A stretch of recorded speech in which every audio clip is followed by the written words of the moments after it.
Assalamualaikum warahmatullahi wabarakatuh. Bismillahirrahmanirrahim.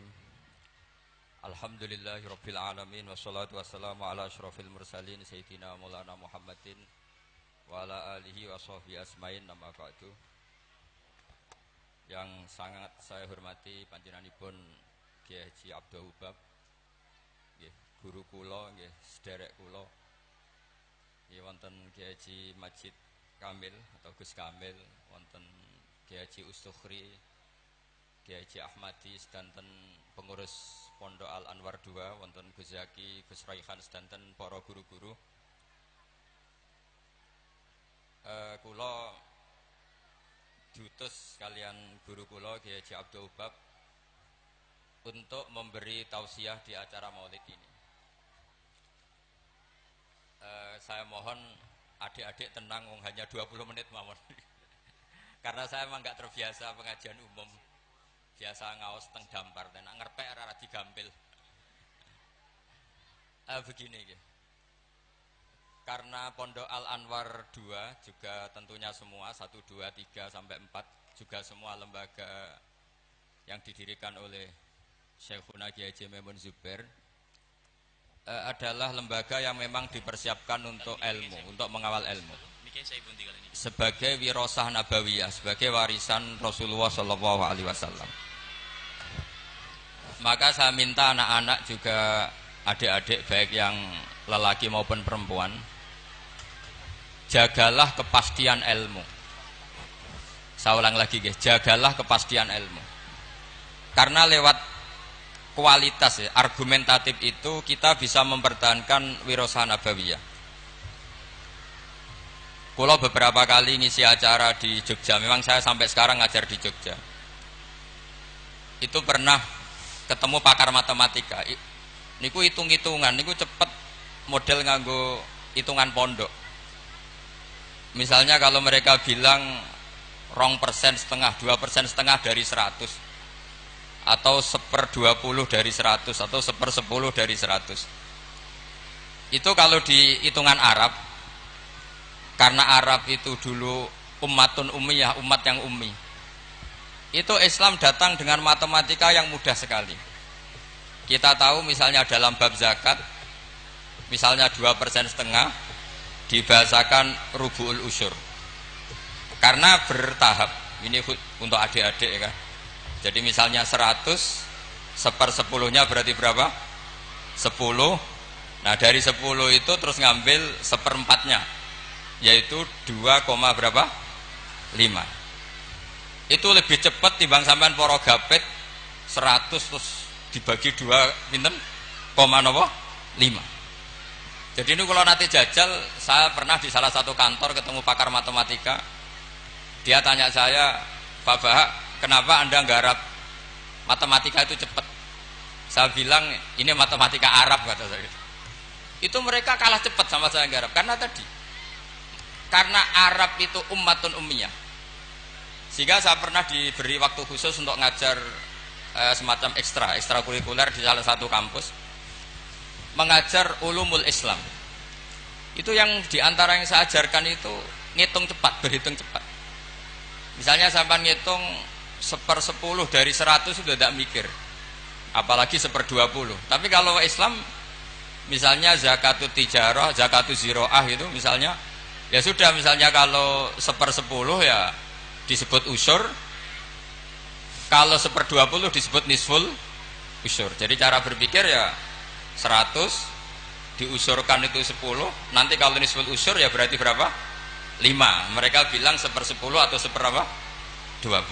Sehingga kalau hitungannya miliar juga lebih gampang. Itu tadi misalnya 1 miliar usurnya berarti 100 juta, rubuknya berarti 25 juta. Berarti per 1 miliar adalah 25 juta.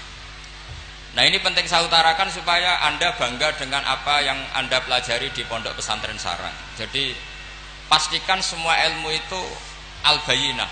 Al-bayinah itu argumentatif secara jelas.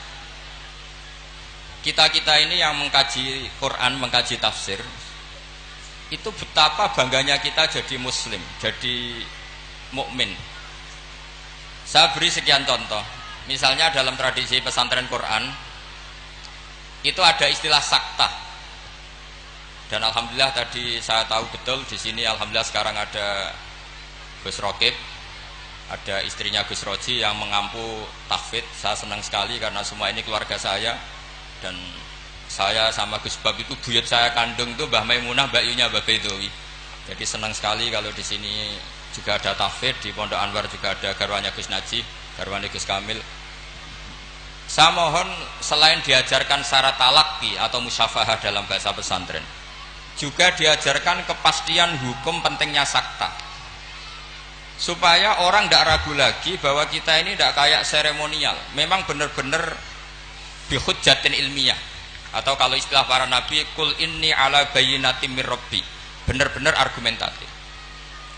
Sakta itu dimaksudkan adalah kalau ibarat sastra itu taktek itu memotong.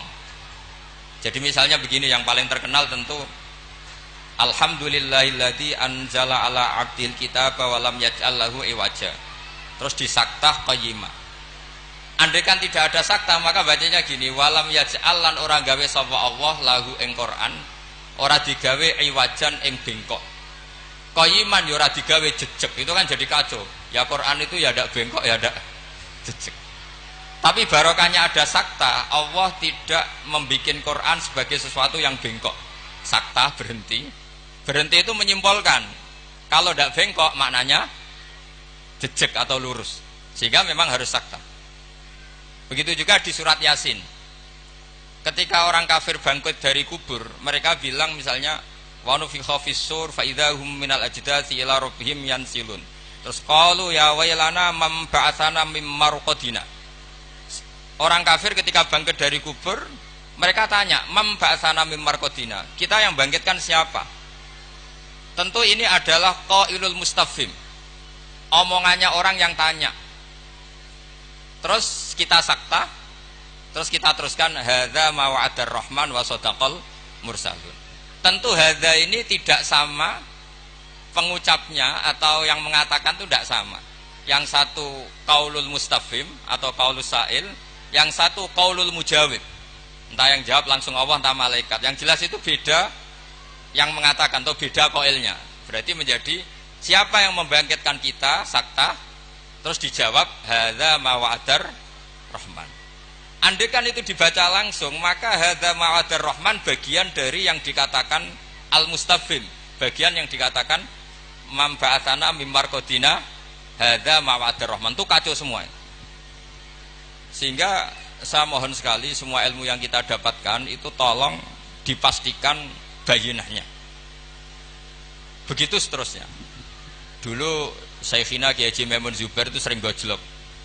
Yasinan kok ora roh wakaf itu kata beliau. Beliau itu paling enggak seneng kalau santri yasinan gini misalnya. Fala yazunka qauluhum inna na'lamu ma yusirun, itu enggak seneng sekali beliau. Karena tentu maknanya itu fala yahzunka qauluhum Muhammad, kamu jangan risau oleh apa yang mereka katakan. Kalau kamu baca langsung inna na'lamu itu jadi maqaulul qaulnya qauluhum. Yang mereka katakan adalah inna na'lamu ma yusirruna wa ma yu'linu. Itu tentu kacau, secara makna kacau.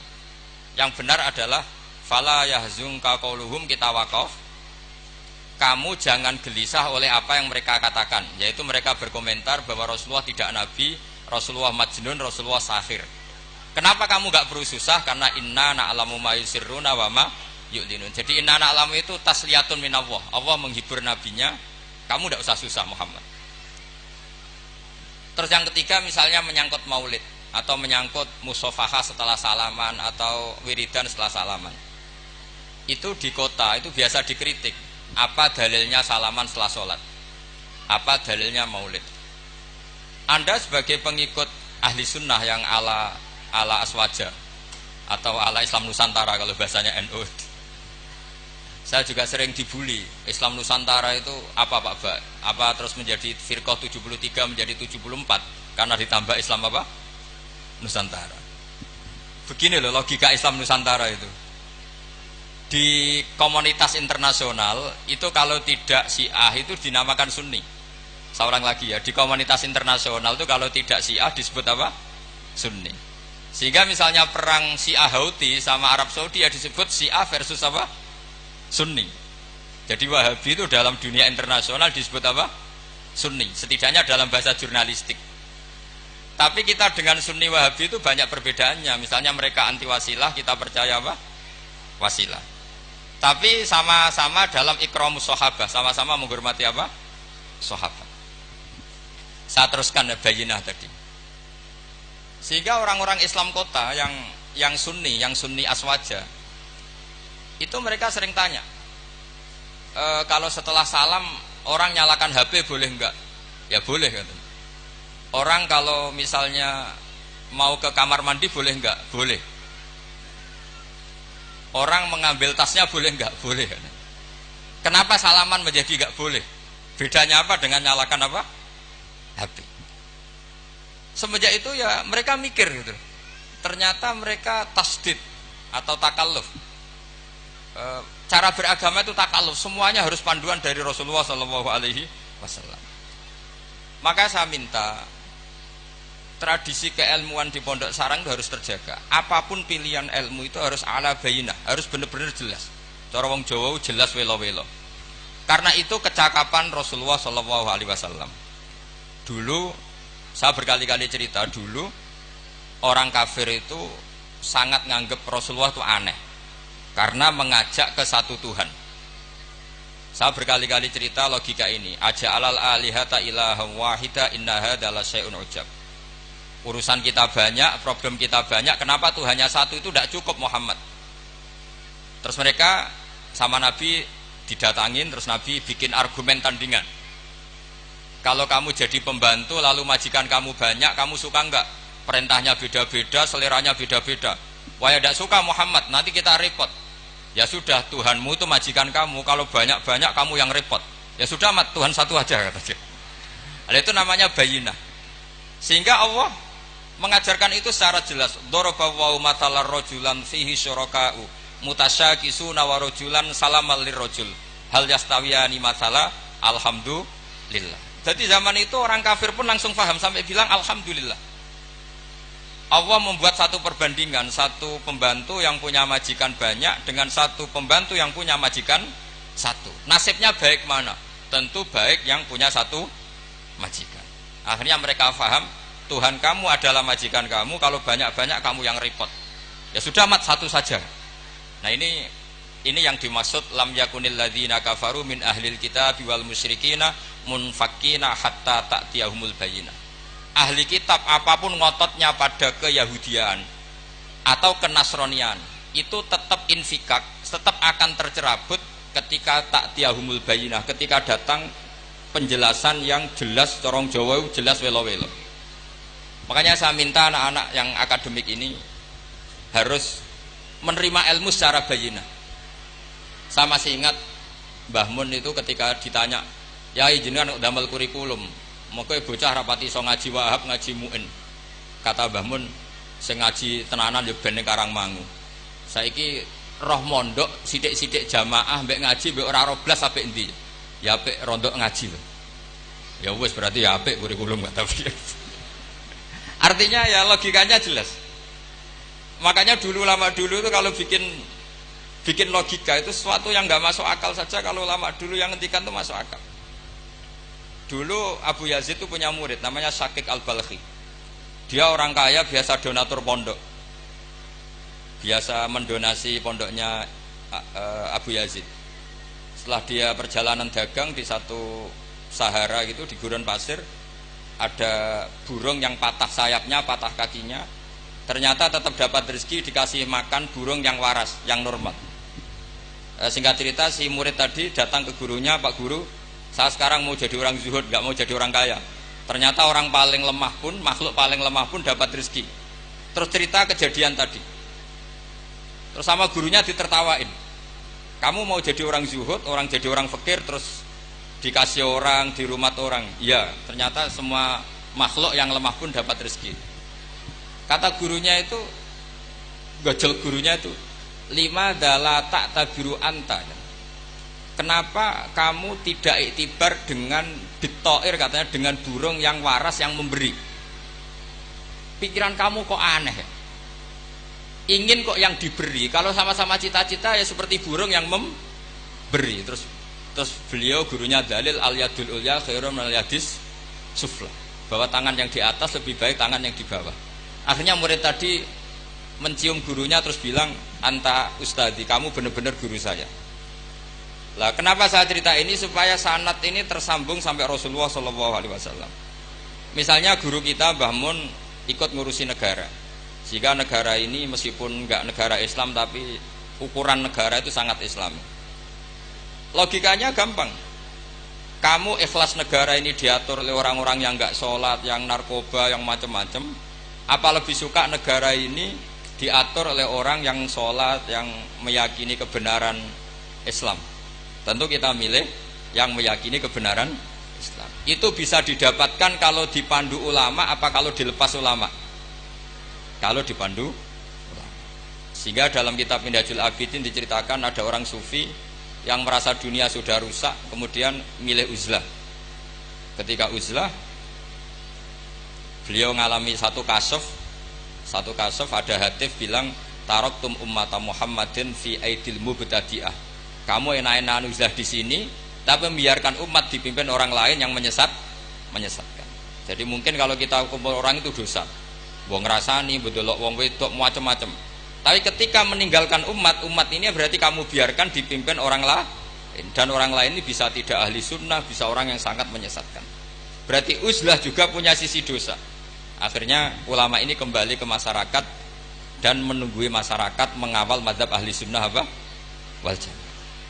Jadi saya mohon adik-adik terlatih bahwa semua ilmu itu ala bayinah.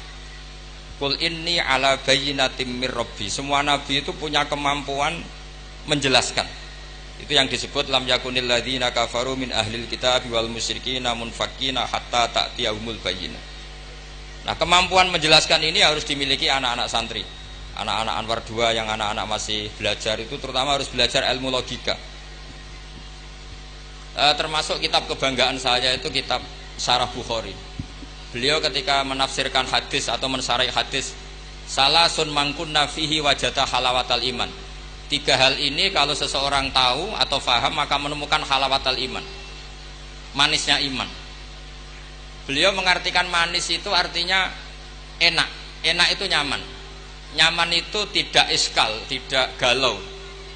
Terus beliau mencontohkan, andaikan agama ini tidak masuk akal, maka kita akan galau selama-lamanya.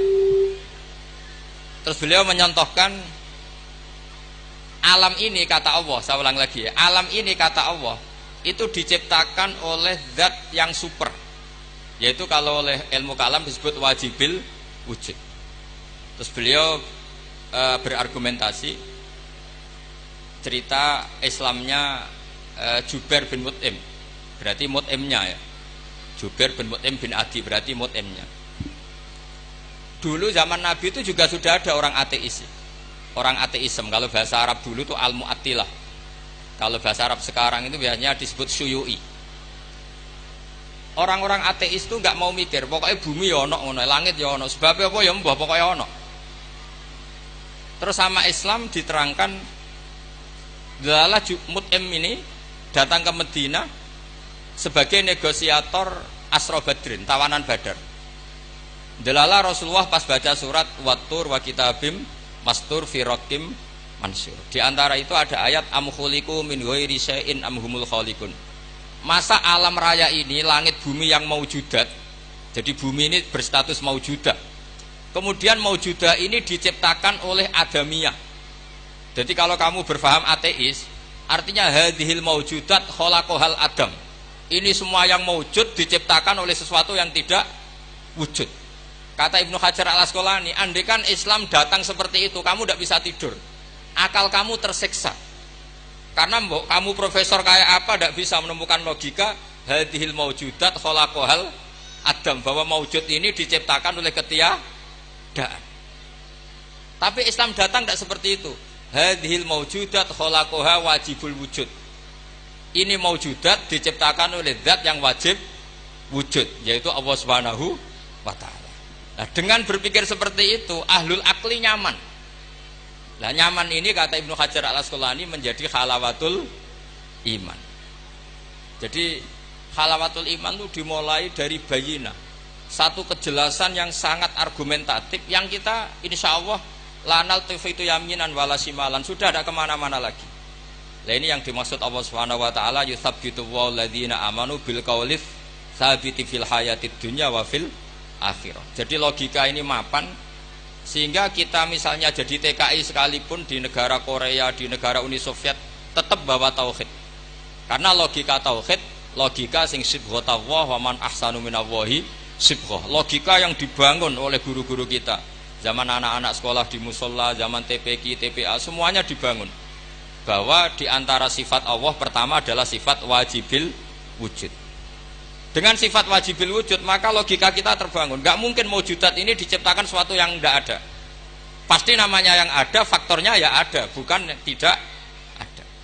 Nah itu termasuk kenyamanan berpikir. Terus ketiga, kenyamanan sosial. Agama ini mengajarkan baik sama orang tua, takzim sama guru, sayang sama anak-anak, sayang sama yang lemah. Makanya kata ulama-ulama dulu, laulam yakun ma jaa bihi Muhammadun dinan lakana fi aqlin nasi hasanan. Kalau saja yang dibawa Muhammad tidak diatasnamakan agama, itu pun menurut logika akal sesuatu yang baik. Karena agama ini hanya mengajarkan yang baik-baik saja. Jadi saya kira demikian. Pokoknya saya minta seminta-mintanya tradisi keluarga sarang bahwa semuanya bil ilmi itu harus dijaga. Karena ilmu ini pula yang sebetulnya yang kita berstatus warasatul anbiya. Al ulama warasatul anbiya, dan itu tentu bil ilmi. Fa innal anbiya lam yuwarithu dinaron wala dirhaman wa innama warasu al ilma. Semua nabi itu tidak mewariskan dirham maupun dinar, tapi mewariskan apa? Ilmu. Dan ilmu yang paling pokok tadi adalah wirasa nabawiyah yang bayinah. Bayinah itu jelas welo-welo. Dengan seperti ini maka kita tidak terguncang lagi. Makanya saya pernah ketemu orang yang agak ekstrim. Pak Bak, dalilnya wong bar salat wiridan ya apa? Terus tak tanya, dalilnya nyalakan HP apa setelah salat? Ya enggak ada. Terus kata, saya punya teman kota yang ahli sunnah, ya agak aneh, orangnya orang kota. Kamu itu ditipu katanya, mengharamkan wiridan biar wong Islam ora tau eling pangeran katanya. Terus kepikiran dia, iya, aku wiridan di bid'ah-bid'ahno jangan-jangan diakali ben wong Islam ora eling apa? Pangeran. Kepikiran. Kemarin cerita ke saya, sudah Pak, saya ikut aswaja saja kata. Jadi logika-logika perdebatan itu meskipun ya kadang agak arogan itu, tapi itu bagus. Karena memang ya seperti itu sejarahnya para nabi seperti itu. Jadi nabi itu punya kemampuan, saya ulang lagi, nabi itu punya kemampuan, punya fatona untuk bikin logika. Dan logika ini enggak terbantahkan. Makanya sifat nabi itu harus bersifat apa? Fatona, harus bersifat kecerdasan. Nah ini yang saya agak risau karena kefatonaan ini mulai terkikis. Anak-anak belajar mantek itu males. Yang bisa digo ngakali, jadi tidak untuk hujah ilmiah tapi untuk ngakali. Padahal dengan mantek itu nyaman, saya ulang lagi nyaman. Sebab itu ulama-ulama dulu kayak Imam Ghazali itu dulu mati-matian belajar mantek. Meskipun ya itu tadi tentu nggak bagus untuk semua orang. Tapi itu bagus karena untuk mengawal tadi, untuk mengawal Islam. Misalnya begini, saya pernah ditanya, Pak Bahak, kenapa Islam itu menghalalkan ghanimah? Kok Islam kayak penjahat perang gitu ya, sudah musuh kalah, hartanya diambil. Persenjataannya hartanya diambil. Terus saya tanya, andai kan ada garong ke rumah kamu, kemudian pistolnya tertinggal, apa kamu bilang monggo dipendet malih nih gadane jenengan gitu? Apa kamu sita? Gitu? Oh ya saya sita Pak Bak, nanti dipakai garong lagi. Ya kira-kira seperti itu. Kalau orang kafir senjatanya dikembalikan akan dipakai lagi.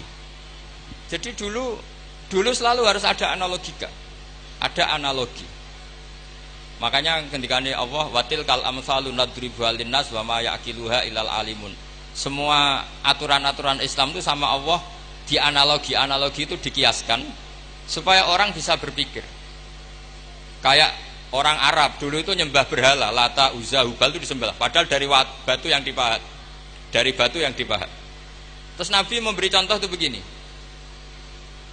Daraba wa masalar rajulaini ahaduma abkam la yaqdiru ala syai'in wa huwa kallun ala maula Ainama yuwajjihu la ya'ti bi khair. Nabi bikin analogi gini, wahai para orang Arab, kalau saya punya pembantu yang buta, sudah buta, nggak bisa ngomong, abekam, bisu, mau nggak pembantu saya tak kasihkan kamu, kata. Wah ndak, Muhammad tuh merepotkan, bagaimana bisa bantu saya, dia buta, dia bisu. Terus kamu nggak mau Muhammad. Terus berhala kamu yang kamu sembah itu kalau tangannya protol itu yang dadani siapa? Ya saya. Kalau kotor yang bersihkan siapa? Saya. Terus Nabi Muhammad bilang gini, untuk jadi pembantu saja orang seperti itu kamu nggak mau, masa kamu jadikan apa tuh? Tuhan. Mung Tuhan kok ngerepoti itu. Mestinya Tuhan itu pantasnya direpoti, dimintain itu. Itu mereka akhirnya iman. Iya, pangeran kok ngerepoti, ono ngedusi, ono noto barang itu. Allah gampang sekali. Darabahu masalah rajulaini ahaduma abkam. Abkam itu bisu. La yaqdiru ala syai'in, tidak mampu melakukan apa-apa. Wa huwa kallun ala maula.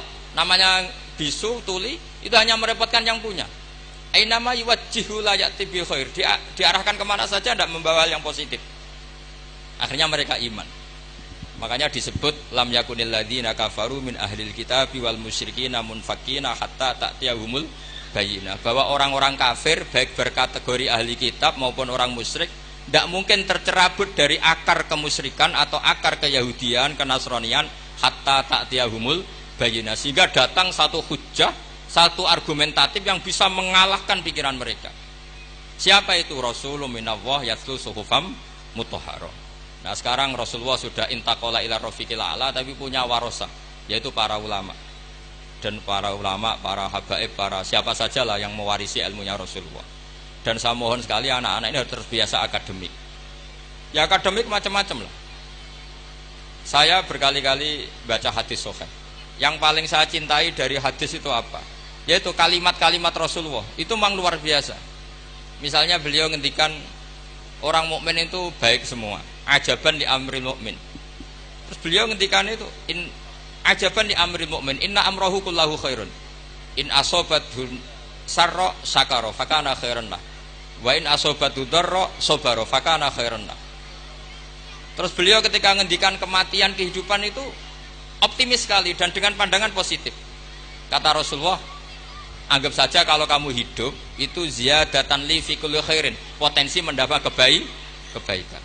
Kalau kamu mati ya syukuri, anggap saja pengakhiran dari semua keburukan. Sehingga adat-adat kiai-kiai dulu itu kalau ada bajingan mati, orang oplosan kok mati, ya tetap bilang, saya nggih Pak niki saya. Meskipun hadirin nggak siap bilang saya. Nggih saya Pak nggih. Karena mautu hadal fasik khairun lah.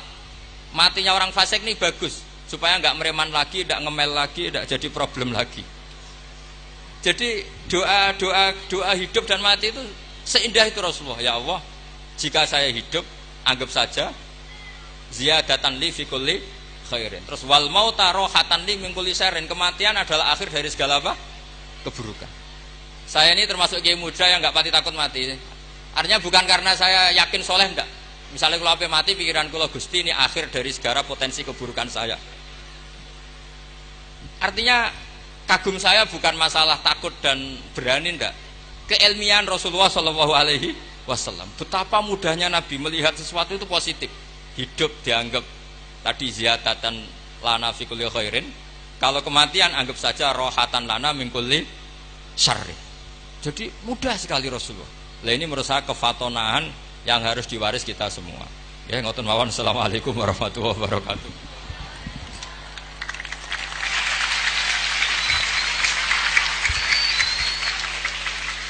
Waalaikumsalam warahmatullahi wabarakatuh. Kepada beliau kami haturkan terima kasih. Acara yang terakhir yakni doa penutup yang dalam hal ini akan disampaikan oleh beliau Kiai Haji Majid Kamil Maimun. Kepada beliau dengan segala rasa hormat dan ta'zim, waktu dan tempat kami persilahkan. Dan sebelumnya kami selaku pembawa acara memohon maaf yang sebesar-besarnya bila mana dalam membawakan acara pada pagi hari ini ada ahwal maupun akwal yang kurang berkenan di hati hadirin hadirat sekalian. Dari kami, wal afu minkum. Assalamu alaikum warahmatullahi wabarakatuh. Bismillahirrahmanirrahim. Alhamdulillahirabbil alamin. Allahumma shalli ala sayyidina Muhammadin salatan tunjina biha min jami'il ahwali wal afat, taqdilu biha jami'al hajat, wa tutahhiruna biha min jami'is sayyi'at, wa tarfa'una biha indaka 'ala darajat, wa tuballighuna bi asal ghayat min jami'il khairati fil hayati wa ba'da al-mamat. Allahumma ighfir lana wa liwalidina wa limashayikhina wa liikhwanina alladhina sabaquna bil iman, wa la taj'al fi qulubina ghillan lil ladzina amanu rabbana innaka ra'ufur rahim. Allahumma ya Allah, iftah alaina jami'an ya Allah, iftah alaina wa ala haula'i tulaba al-ghaibin futuhal arifin, waj'al amalana khalisatan liwajhikal karim, waj'alna minal ulama'il amilin wa min ahlil Qur'an ya Allah ya Allah ya Allah. Allahumma barik fina wa barik fi jam'iyatina, barik fi ma'hadina wa barik fi madrasatina jami'an ya Allah,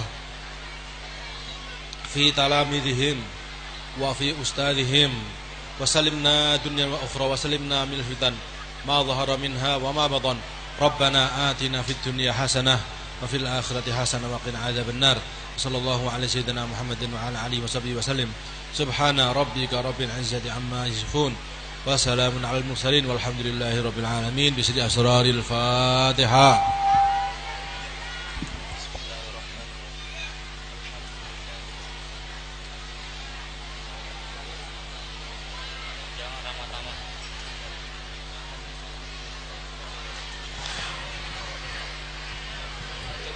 Diberitahukan kepada seluruh tamu undangan untuk mengikuti ramah tamah di dalam Kiai Haji Abdullah Ubab,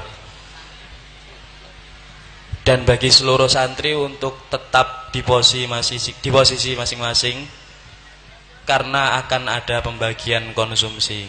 Kami ulangi lagi, seluruh para tamu undangan diharap mengikuti ramah tamah di dalam Kiai Haji Abdullah Ubab, dan para santri untuk tetap di posisi masing-masing karena akan ada pembagian.